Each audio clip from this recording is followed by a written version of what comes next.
Donc à la fin de ta poussette, une fois que tu auras fait maîtrise de la moto sans l'aide du moteur, l'inspecteur il va te poser des questions sur la moto, ce qu'on appelle les vérifications. Il y a 3 familles. Tu vas avoir la famille des commandes, la famille des éléments techniques et la famille de tout ce qui va être éclairage, accessoires de sécurité. Parmi toutes ces familles, on va te poser une question. Au total, tu en as 12. D'accord? C'est l'inspecteur qui déterminera laquelle il va te demander. Ok? On commence avec les commandes? Allez. Donc la commande moteur pour commencer. Donc je mets mon contact, je vérifie que mon point mort est allumé, mon témoin de pression d'huile doit s'éteindre au démarrage du moteur. Le témoin est éteint, je vérifie que mon coupe-circuit fonctionne. En deuxième vérification, il peut te demander les commandes d'embrayage et d'accélérateur. Au niveau de l'embrayage, tu vas vérifier d'abord ta garde, c'est le petit jeu que tu trouves ici. D'accord? Ça, tu dois mesurer à peu près 5 mm de jeu. Et ensuite, tu tires ton embrayage à fond pour vérifier l'état de ton câble, qu'il ne soit pas effiloché. Okay? Au niveau de l'accélérateur, tu vas vérifier plusieurs choses. Primo, tu vas vérifier qu'il est bien du jeu, latéralement, mais surtout en rotation. Tourner à fond pour vérifier qu'il n'y a pas de résistance et le relâcher pour vérifier qu'il revienne bien.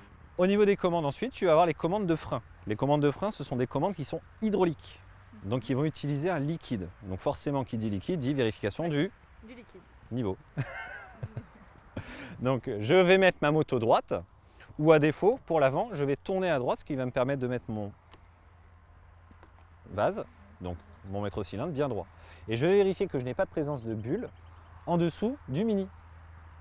D'accord? Le LWR. D'accord? Maintenant, sur ta moto, tu as 2 commandes de frein distinctes. Tu as toujours la commande de frein avant, la commande de frein arrière, ce qui veut dire que tu as un deuxième bocal à vérifier. Le deuxième bocal, tu vas le trouver sous la selle, ici. Avant d'effectuer ce contrôle, tu dois l'effectuer moto droite. Donc tu redresses ta moto.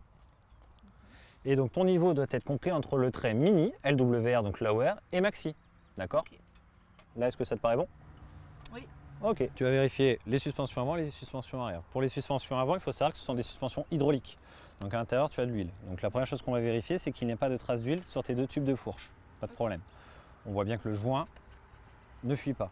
Ensuite, on va surtout vérifier que tes tubes de fourche ne sont pas rayés et qu'il n'y ait pas d'impact qui risquerait d'abîmer le joint et donc de faire fuir ta fourche.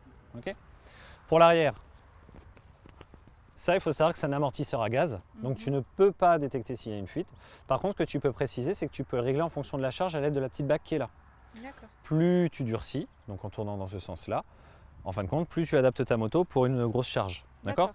Attention, lorsque tu charges ta moto, n'oublie pas de baisser le phare avant pour ne pas éblouir. Tu vas vérifier ensuite tes pneumatiques. Donc les pneumatiques, tu as 4 points à vérifier. Tu vas vérifier en fin de compte la profondeur de tes sculptures. Tu peux la connaître grâce au petit témoin d'usure que tu as là. D'accord? Là, on voit bien que le pneu n'est pas du tout usé. Ensuite, tu vas vérifier l'intégrité en fin de compte de ta bande de roulement, la partie en contact avec le sol, qui n'est pas de clous ou de cailloux plantés à l'intérieur. Là, ça me paraît bon. Ensuite, je vais vérifier visuellement la pression de mon pneumatique en appuyant sur la jante. Mais pour être plus précis, on va utiliser un manomètre. Et enfin, on va vérifier sur les 2 flancs qu'il n'y ait pas de déchirure, pas d'hernie. D'accord. Ok? Ensuite, tu vas vérifier le contrôle du niveau d'huile moteur. Alors attention, ce contrôle-là, tu dois l'effectuer toujours moto droite, comme la plupart des liquides, mais surtout moteur froid. D'accord? Parce que là, tu as affaire à un carter humide. C'est le fond de ton moteur qui sert de réservoir pour l'huile, donc uniquement à froid. Moto droite, tu dois vérifier que ton niveau est compris entre le trait minimum et le trait maximum. Là, on voit bien que c'est bon. Okay. Alors pour ta transmission, ce qu'on appelle la transmission, en fin de compte, c'est soit une chaîne, soit un cardan, soit une courroie. Là, on a affaire à une chaîne. On va vérifier le bon état de la chaîne, qu'elle soit bien graissée, surtout l'intérieur des maillons, les petits rouleaux. Ensuite, on va vérifier à l'aide de la clé le débattement, ce que l'on appelle la flèche, qui doit être comprise entre 2,5 et 3,5 cm. Si tu as un trou de mémoire, tu as l'étiquette qui est là, qui te rappellera en fin de compte la tension. D'accord? D'accord. Là, on va passer à tout ce qui va être éclairage, accessoires de sécurité. D'accord? On va commencer avec l'éclairage avant. Tu vas mettre ton contact. D'accord? Et là, on va vérifier déjà le fonctionnement des feux de position et l'intégrité du phare. Donc ton phare, il est propre, en bon état, il est bien fixé, il n'est pas cassé. On voit bien que tes 2 feux de position fonctionnent. Pour pouvoir allumer tes autres feux, tu dois démarrer ton moteur. Ce qui allume ton feu de croisement, il fonctionne. Ton feu de route, il fonctionne également. En deuxième vérification, tu vas avoir rétroviseur et klaxon, avertisseur sonore. Donc pour l'avertisseur sonore, j'appuie, ça fonctionne. Les rétroviseurs, ils sont propres, en bon état, bien fixés, pas cassés. D'accord? En troisième vérification d'éclairage et accessoires de sécurité, tu vas avoir les clignotants. Donc comme tout éclairage, je vais d'abord vérifier qu'il soit bien fixé, propre, en bon état, bien fixé et pas cassé. Tout est OK. Ensuite, je vais vérifier ma commande. Clignotant droite, ça fonctionne à l'avant. Tu peux me dire si ça fonctionne à l'arrière? Ça fonctionne à l'arrière. À l'avant ça marche et derrière?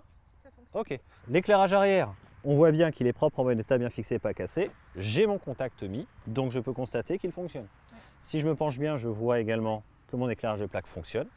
N'oublie pas à la fin de vérifier également tes commandes de frein, avant, mais arrière. Tout fonctionne.